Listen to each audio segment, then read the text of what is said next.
जो बात मैंने आपको 4 दिन पहले कही थी, देखिए वो कंफर्म हो गई है। अमेरिका और इजराइल दोनों राजी हैं फास्ट और स्ट्रॉन्ग स्ट्राइक के लिए ईरान के ऊपर, यानी एकदम से झटके से हमला ईरान पर और बड़ा हमला ईरान पर, जिसके बाद ईरान भाई बचाव तो छोड़ो, पलटवार भी ना कर सके, ऐसी हालत ईरान की कर दी जाएगी। ये प्लान इजराइल और अमेरिका का बन चुका है और दोनों इस पर राजी हैं। इजराइल का जो टूरिस्ट सिस्टम है, टूरिज्म, वो बिल्कुल ठप है, बेकार है, एकदम लील हो चुका है, ऐतिहासिक नुकसान हुआ है।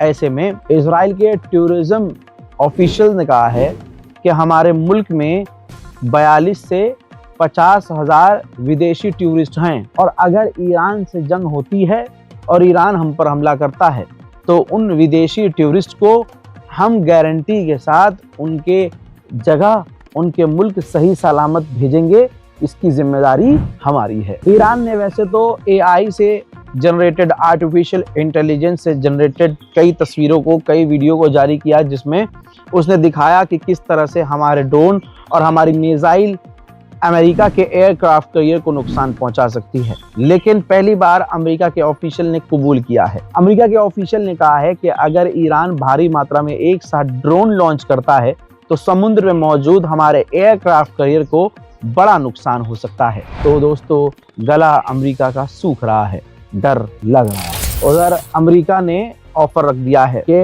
$15 मिलियन हम उस व्यक्ति को उसको देंगे जो हमें यह जानकारी दे कि ईरान तेल कहां कहां बेच रहा है, कहां कहां से तेल भर रहा है और उसकी शिप की एक्टिविटी क्या है, कहां से आ रहा है, कैसे ट्रांसफर हो रहा है और ईरान ये तेल एक्सपोर्ट कैसे कर रहा है। उधर मेरे दोस्तों, खबर ये है कि कतर के अंदर अमेरिका ने अपने एयर बेस पर पैट्रियट एयर डिफेंस सिस्टम भारी मात्रा में तैनात किए हैं। कोई भी मुसलमान इस बात को ना सोचे कि ओहो हो, अरब देश को ईरान ने धमकी दे दी है तो अरब देश पीछे हो जाएंगे। नहीं नहीं नहीं, मौका पड़ेगा तो आप खुद देखेंगे कि ये तमाम अरब देश अमेरिका के साथ ही नजर आएंगे। ये तो ईरान की धमकी है कि हम अरब देशों के मौजूद अंदर जो अमेरिका के जो एयरबेस हैं, हम उसको निशाना बनाएंगे। इसी वजह से बिन सलमान हो या अरब का कोई भी देश, सिर्फ इस वजह से, डर की वजह से वो खुलकर ईरान के खिलाफ नहीं बोल रहा है, बल्कि वो कह रहा है कि भैया हमला मत करना ईरान पे, वरना वो हमें भी लपेट देगा। वरना अमेरिका और इजराइल बाद में हमला करें, ये अरब देश पहले ईरान को तोड़ दें। क्यों?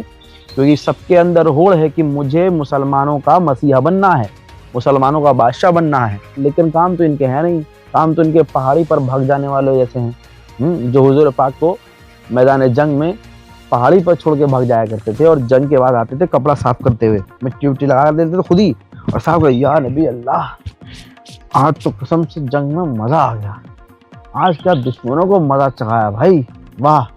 और हुजूर को सब पता हुआ करता था। हुजूर सल्लल्लाहु अलैहि वसल्लम को क्या पता नहीं था? सब पता था। ऐसे ही आज सारी दुनिया को पता है कि अरब देश में क्या हिम्मत है और ईरान की क्या ताकत है। लिहाजा ये बात बिल्कुल दिमाग में डाल लीजिएगा कि अभी भी अल्लाह ना करे ईरान पर हमला हो जाता है, अमेरिका कर देता है, तो ये जो बड़े बड़े बयान है ना, कतर ने कह दिया कि हम अपना एयर स्पेस इस्तेमाल होने देंगे, ये सब बेकार की बातें हैं। जैसे अमेरिका धोखा देता है वैसे ये अरब भी धोखेबाज हैं। इजरायली ऑफिशियल ने कहा है कि हमें कोई शक नहीं है, हमें पूरा यकीन है कि अमेरिका ईरान पर हमला जरूर करेगा। हजरात मोहतरम, मिडिल ईस्ट स्पेशल रिपोर्ट में फिलहाल के लिए इतना ही। इस रिपोर्ट को शेयर कीजिए, दुआओं में याद रखिए, चैनल को सब्सक्राइब कीजिए। जय हिंद।